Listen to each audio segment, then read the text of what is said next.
السلام عليكم ورحمة الله وبركاته، ازيكم عاملين ايه؟ يا رب تكونوا جميعا بخير. النهارده هنعمل مع بعض كوفية بغرزة حلوة جدا. يعني ما يعديش الشتاء الا لما يكون في كوفية بالغرزة اللي احنا هنشتغلها النهارده. الغرزة دي حلوة جدا لان هي بتنفع في مشاريع كمان كتير جدا. غير كده بنحتار كتير في الخيوط، وخصوصا الخيوط الجرجاء. بنكون عايزين حاجة تبرز جمال ألوان الخيط، وكمان الغرزة تبقى واضحة وجمال الغرزة كمان واضح في الشغل. فالغرزة دي حقيقي نتيجتها في سواء الخيط الجنجاء أو الخيط السادة هتعجبكم جدا إن شاء الله، ومستنية كمان رأيكم في التعليقات. فيلا كده بينا نبدأ ونقول بسم الله. الخيط اللي أنا هشتغل بيه النهاردة هو خيط كارما سوفت ستار، وكمان هستخدم إبرة مقاس رقم 4. الغرزة اللي هنشتغلها النهاردة هي غرزة بتحتاج عدد زوجي. فإحنا كده أنا هبدأ بعرض الكوفية، فهبدأ إن أنا أعمل سلسلة طولها 15 سنتي. أدي كده 1 2 3 4 5 6 7 8 9 10 11 12 13 14 15 16 17 18 19 20 21 22. هقيس كده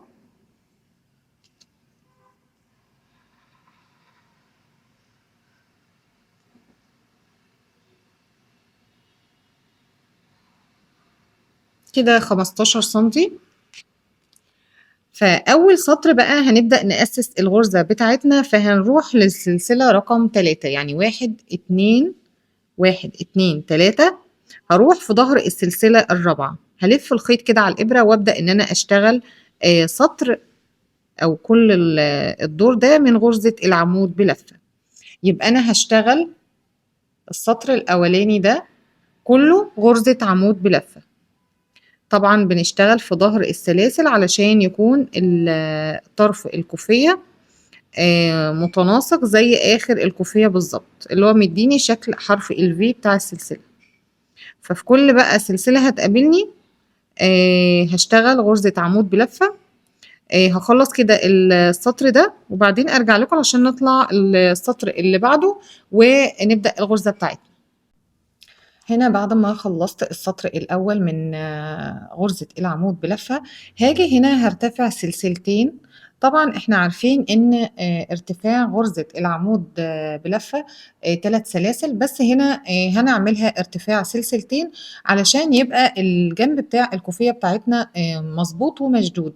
لان لو عملناها 3 سلاسل هنلاقي ان غرزة العمود السلاسل دي ال3 سلاسل دول هنلاقيهم عاملين تعرجات بره كده مخلين شكل الكوفيه مش حلو، فهنرتفع سلسلتين، فهنلف الشغل كده وهنبدأ نشتغل الغرزة بتاعتنا. في أول طبعا السلسلتين دول بمثابة العمود الأول اللي تحت ده، فهاجي للعمود اللي بعده هلف الخيط كده على الإبرة وهدخل في الفراغ ده الأول ده، وهطلع من الفراغ التاني هدخل كده واطلع كده. يبقى عندي العمود بقى فوق الإبرة، ده العمود التاني بقى فوق الإبرة اهو.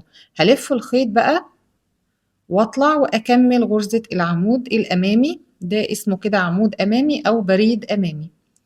طيب طبعا انا اشتغلت العمود ده فبسيب الغرزة بتاعته مش بشتغل فوقها، بروح اشتغل في الغرزة اللي بعدها تحت الحلقتين كده اشتغل غرزة عمود عادي. طيب الغرزة اللي بعدها هشتغلها عمود امامي، يعني هدخل كده واطلع من الفراغ اللي بعده يبقى العمود على الابرة، هلف الخيط واطلع اكمل غرزة العمود عادي. طبعا ده عمود امامي. الغرزة اللي بعدها شوفوا هو بيبقى أصلا ده مداري الغرزة اللي وراه، فهاجي في الغرزة اللي بعدها هشتغلها عمود عادي. يبقى أنا السطر التاني ده كله تبادل ما بين غرزة العمود الأمامي والعمود العادي. الغرزة اللي بعدها هتكون عمود أمامي، يعني بدخل كده في الفراغ أطلع من الناحية التانية يبقى العمود، بدخل كده من ورا العمود يبقى العمود فوق الإبرة، هلف الخيط كده وأطلع وبعدين أكمل غرزة العمود اللي هو العمود الأمامي. هلف الخيط، يبقى الغرزة اللي جاية هتكون عمود عادي. شوفوا هنا كده الغرزة اللي انا سبتها باينة ازاي اهي، واشتغلت في الغرزة اللي بعدها. طيب الغرزة الجاية هتكون عمود امامي، يعني هاجي في العمود ده كده وهدخل من وراه، هدخل من الفراغ اللي قبله ده واطلع من الفراغ اللي بعده والف الخيط على الابرة واطلع اكمل غرزة العمود. الغرزة اللي بعدها هتكون عمود عادي، الغرزة اللي بعدها عمود امامي، اللي بعدها عمود عادي. ما تنسوش تتأكدوا كويس ان انتوا سايبين الغرزة بتاعة العمود الامامي، ان انتوا ما اشتغلتوهاش ورا، لان انتوا لو اشتغلتوها هتلاقي ان الغرز زادت منكم وحصل زيادة في الغرز، فلازم نكون متأكدين من الغرز بتاعتنا. هكمل كده بقى لآخر السطر بين غرزة العمود الامامي والعمود العادي. هخلص كده وبعدين ارجع لكم عشان نطلع مع بعض السطر اللي بعده. انا كده بعد ما خلصت السطر الاول فهرتفع سلسله واحده وهبدا ان انا الف الشغل كده، وابدا في كل غرزه هتقابلني هشتغل غرزه حشو. طيب انا ليه اشتغلت السطر التاني ده من غرزه الحشو؟ علشان الغرزه اللي احنا بنشتغلها النهارده هي وجه واحد، فعلشان اخلي الغرزه يعني وش الغرزة كده، ده كده وش الغرزة، علشان أخلي الوجه الكوفية كله اتجاه واحد، فلازم إن أنا هشتغل بعد كل سطر غرزة هشتغل غرزة حشو عشان أرجع أظبط تاني وجه الغرزة. فهنبدأ إن احنا نشتغل كده كل السطر ده غرزة حشو. يعني أنا بشتغل السطر ده بس علشان يظبط لي وش الغرزة إنها تبقى كلها اتجاه واحد.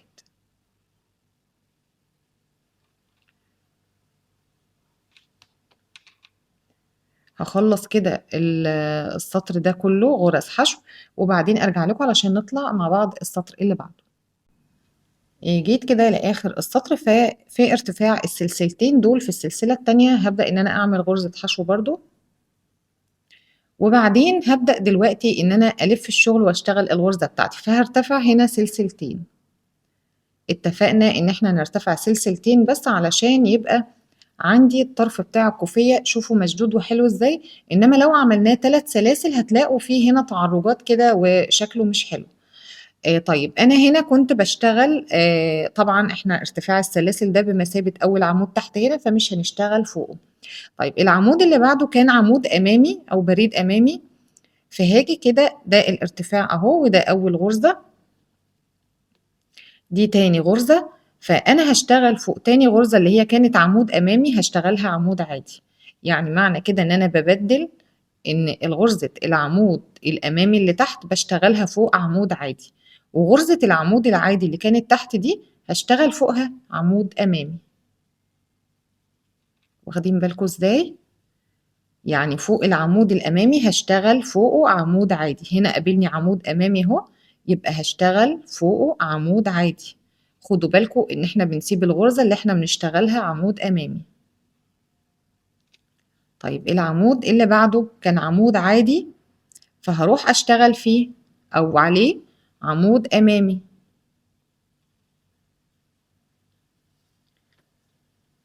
طيب العمود اللي بعده كان أمامي، أتأكد ورا أهو أهو، شوفوا العمود مداري ازاي الغرزة اللي ورا دي، فهروح أشتغل في الغرزة اللي بعدها كانت عمود أمامي، عمود أمامي أهو بارز أهو، يبقى هاشتغل فوقه إيه؟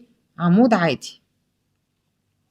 يبقى أنا الغرزة لما تقابلني عمود أمامي يبقى هاشتغل فوقها عمود عادي، والعمود العادي هنزل أشتغل عليه كده عمود أمامي. هسيب غرزة ورا مكان اللي أنا اشتغلتها عمود أمامي وهروح في اللي بعدها، طبعا اللي بعدها كان عمود أمامي أهو هشتغل فوقه عمود عادي. الغرزة اللي بعدها عمود أمامي. عايزة أقول لكم إن الغرزة دي تحفة جدا، في يعني تنفع رجالي وحريمي وأطفال وبتنفع في مشاريع كتير جدا، وكمان بتبين جمال الخيط والغرزة.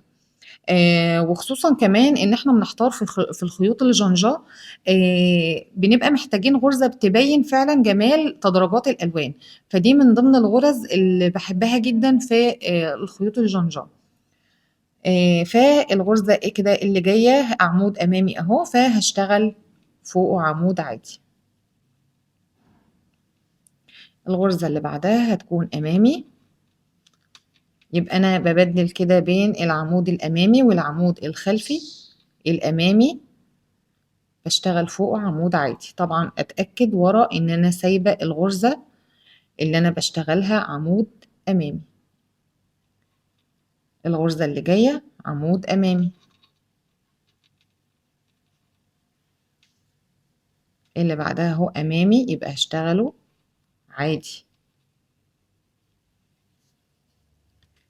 وطالما اشتغلت عمود عادي يبقى اللي جاي أمامي، واللي تحت كان عمود عادي. اللي جاي دي عمود أمامي، يبقى هاشتغل فوقه عمود عادي.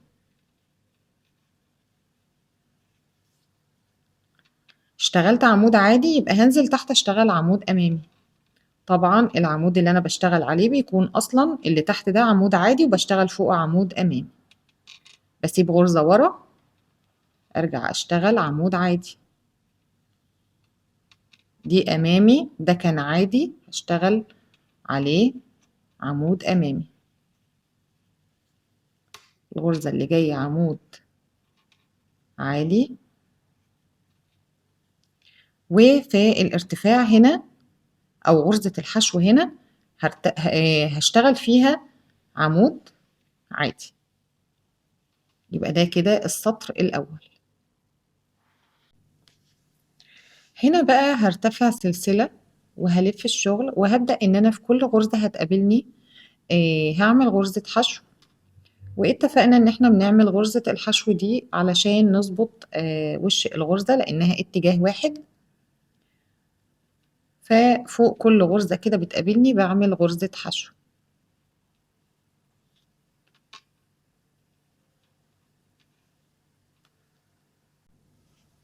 وكده بعد ما خلصت غرز الحشو ما تنسوش إن إحنا بنرتفع سلسلتين بس وبنلف الشغل. شوفوا كده الطرف بتاع الكوفية من هنا متناسق إزاي. لو جربتوا وعملتوا دور 3 سلاسل ودور سلسلتين هتشوفوا فعلًا الفرق قد إيه كبير. لو طلعنا هنا بارتفاع 3 سلاسل بيكون ال3 سلاسل دول خارجين بتعرُّج برّه كده والكوفية شكلها مش حلو. فما تنسوش تعملوا ارتفاع سلسلتين وبعدين نبدأ نشتغل الغرزة بتاعتنا. طبعًا هنا قُلنا إحنا يعني لو لقينا عمود عادي نشتغل فوقه عمود أمامي والعمود الأمامي نشتغل فوقه عمود عادي. طيب هنا أول عمود قابلنا طبعًا ارتفاع السلسلتين بمثابة أول عمود. العمود التاني كان عمود عادي يبقى هاشتغل فوقه عمود أمامي. يبقى أول ما العمود ألاقيه عادي أشتغل فوقه عمود أمامي. طب اللي بعده عمود أمامي هاشتغل فوقه عمود عادي وما انساش إن أنا أسيب غرزة ورا مكان اللي أنا اشتغلتها عمود أمامي. يبقى هاجي كده في الغرزة اللي بعدها دي وهاشتغل عمود عادي.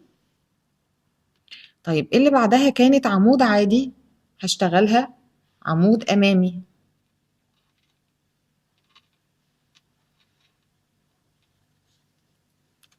اللي بعدها كان عمود أمامي هاشتغله عمود عادي. وتتأكدوا كويس إن انتوا سايبين الغرزة ورا مكان اللي اشتغلتوها عمود أمامي. اللي بعدها كانت عمود عادي. طالما اشتغلت عمود عادي فوق يبقى أكيد الغرزة اللي بعده هتكون عمود أمامي.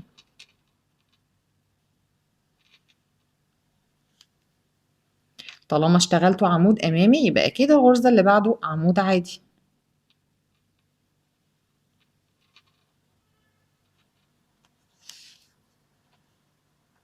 اشتغلنا عمود عادي الغرزة اللي بعدها عمود عادي تحت اهو.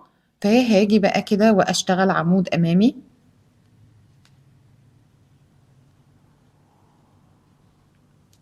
الغرزة اللي بعدها كانت عمود أمامي. عمود أمامي هاشتغلها غرزة عمود عادي. يبقى دي كده الغرزة بتاعتنا مكونة من غرزة عمود أمامي أو بريد أمامي لو قابلني غرزة عمود أمامي هاشتغل فوقها عمود عادي، والعمود العادي أشتغل فوقها عمود أمامي، يبقى أنا بامشي بالتبادل ما بين العمود الأمامي والعمود العادي، يبقى الغرزة اللي بتقابلني تكون فيها عمود أمامي هاشتغل فوقها عمود عادي، والعمود العادي أشتغل فوقها عمود أمامي. طبعًا أنتم يعني لمّا تمسكوا الخيط والإبرة كده وتجربوا هتلاقوا الغرزة سهلة جدًا، ما فيهاش أي صعوبة خالص، بالعكس هتلاقيكم بتشتغلوها بسرعة جدًا، كمان شكل الغرزة إن شاء الله هتعجبكم. فأنا هافضل بقى أطلع كده بالسطور لحد أمّا أوصل لطول الكوفية المناسب، وبعدين أرجع لكم علشان نشوف مع بعض شكل الكوفية بقى عامل إزاي، وكمان أقول لكم المقاسات بتاعة الكوفية وطولها بقى قد إيه، وكمان استخدمت خيط قد إيه. هاخلّص كده بقى وأرجع لكم.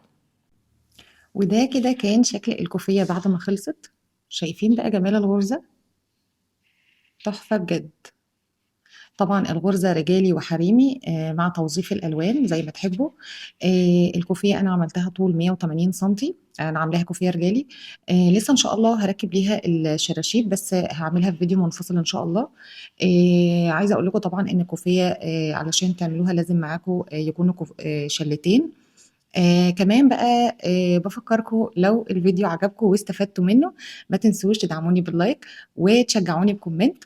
كمان بافكّركم إن القناة بتكبر بيكم، فلو لسه بقى مكمّلين الفيديو وناسيين تشتركوا في القناة، فاشتركوا في القناة وفعّلوا الجرس علشان يوصل لكم منّي إشعار أول ما أنزّل أي فيديو جديد. أشوفكم بقى في فيديو جديد، باي باي.